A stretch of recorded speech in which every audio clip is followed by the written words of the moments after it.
बिस्मिल्लाहिर्रहमानिर्रहीम। Welcome to IT series tutor channel. Adobe Photoshop 2020 में हम अब तक कुछ टूल्स को कवर कर चुके हैं। अगरचे हमें one by one different tools को कवर करना है, लेकिन डिफरेंट टूल्स के साथ काम करने से पहले हमें लेयर्स के बारे में बेसिक इंफॉर्मेशन गेन कर लेना चाहिए, क्योंकि बहुत से टूल्स ऐसे हैं जो कि आप कंप्लीटली अंडरस्टैंड नहीं कर सकते जब तक आपको लेयर्स की बेसिक अंडरस्टैंडिंग नहीं होगी।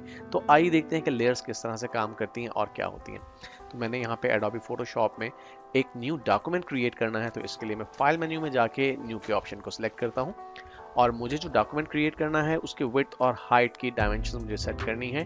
तो मैं यहाँ विड्थ में 1920 और हाइट में 1280 की वैल्यू दे देता हूँ। पिक्सल्स में मुझे ये वैल्यू प्रोवाइड करनी है और यहाँ पर देखिए बैकग्राउंड कंटेंट में इस वक्त ट्रांसपेरेंट मौजूद है, तो मैं यहाँ से अगर वाइट का ऑप्शन सिलेक्ट करके क्रिएट के बटन पर क्लिक करता हूँ तो आप देखिए कि मेरे पास एक न्यू डॉक्यूमेंट ओपन हो गया है और इस डॉक्यूमेंट की डायमेंशंस डेफिनेटली वही हैं जो मैंने अभी सेट की हैं। और राइट साइड में लेयर्स पैन के अंदर आपको एक लेयर नजर आ रही है जिसके साथ बैकग्राउंड का वर्ड लिखा हुआ आपको नजर आ रहा है और इस लेयर के साथ आपको लॉक का आइकन भी दिखाई दे रहा है। मैंने डेस्कटॉप पे दो इमेजेस पहले से सेव कर रखी हैं और मैं उन इमेजेस को भी ओपन करना चाहता हूं, तो मैं फाइल मेन्यू में जाके ओपन के ऑप्शन को सिलेक्ट करता हूं और डेस्कटॉप से मैं ये दो इमेजेस सिलेक्ट करके ओपन कर लेता हूं। मेरी ये दोनों इमेजेस दो डिफरेंट टैब्स के अंदर ओपन हुए हैं, जैसा कि आप देख सकते हैं।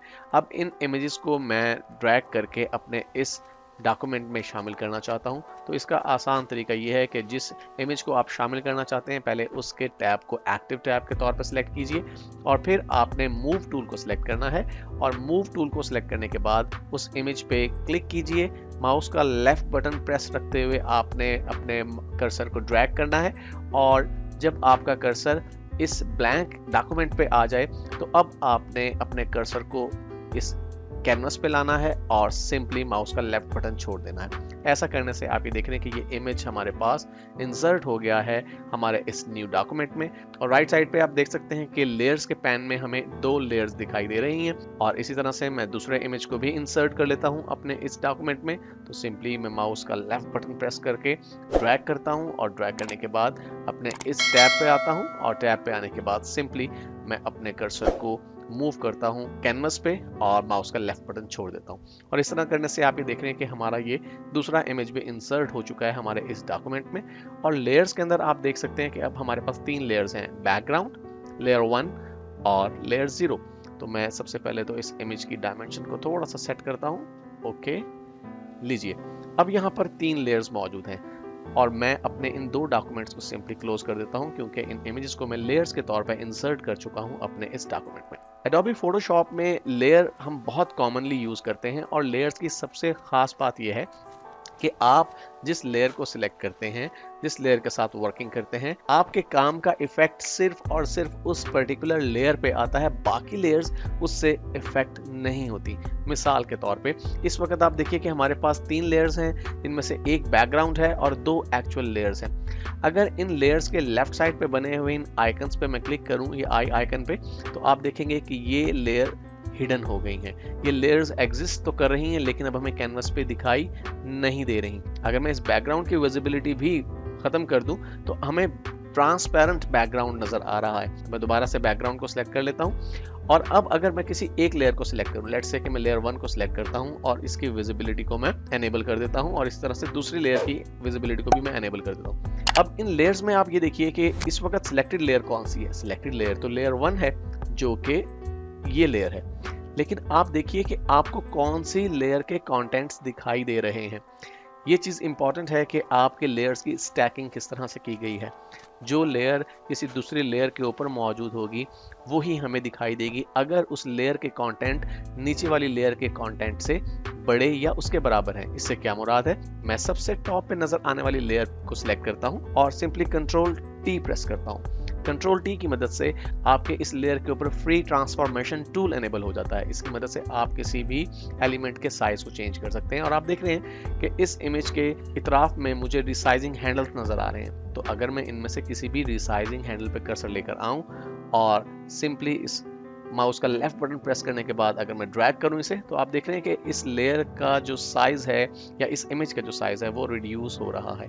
तो मैं इसी चीज की बात कर रहा था कि अब अगरचे ये लेयर 2 टॉप पे है और लेयर 1 इसके बैकग्राउंड पे है, लेकिन चूंकि लेयर 2 के कंटेंट इतने नहीं हैं कि वो लेयर 1 के कंटेंट को हाइड कर सके, इसलिए हमें बैकग्राउंड पे दूसरी लेयर भी दिखाई दे रही है। तो मैं कंट्रोल Z की मदद से दोबारा से इसे रीसाइज कर देता हूँ। लेकिन अगर मैं लेयर 1 को सिलेक्ट करूं और इसे ड्रैग करके ऊपर की तरफ लाऊं और लेयर 2 पे आने के बाद आप देख रहे हैं कि ऊपर हमें एक हाईलाइटेड बॉर्डर दिखाई दे रहा है, उस वक्त अगर मैं इस लेयर 1 को ड्रॉप कर दूं तो अब हमारी जो लेयर 1 है वो स्टैकिंग में ऊपर है और लेयर 2 स्टैकिंग में नीचे है। इसलिए अगर दोनों लेयर्स की विजिबिलिटी एनेबल्ड होगी तो जो लेयर स्टैकिंग में ऊपर होगी वही लेयर हमें दिखाई देगी। सबसे बॉटम पे आपको बैकग्राउंड नजर आ रहा है। बैकग्राउंड एक खास किस्म की लेयर है जिसके साथ आप 3 काम नहीं कर सकते जो कि आप आम लेयर्स के साथ कर सकते हैं। नंबर 1, आप बैकग्राउंड को रीपोजिशन नहीं कर सकते। रीपोजिशन करने से क्या मुराद है, अगर मैं लेयर 1 को सिलेक्ट करूं और यहां से मैंने मूव टूल को सिलेक्ट कर रखा हो तो आप देखिए कि मैं इसकी पोजिशन को चेंज कर सकता हूं। इसी चीज का नाम रीपोजिशनिंग है। लेकिन अगर मैं इन दोनों लेयर्स की विजिबिलिटी को डिसेबल कर दूं और बैकग्राउंड लेयर को सिलेक्ट करूं और अपने मूव टूल का इस्तेमाल करके मैं इसे ड्रैग करने की कोशिश करूं तो मैं इसकी पोजीशन को चेंज नहीं कर सकता।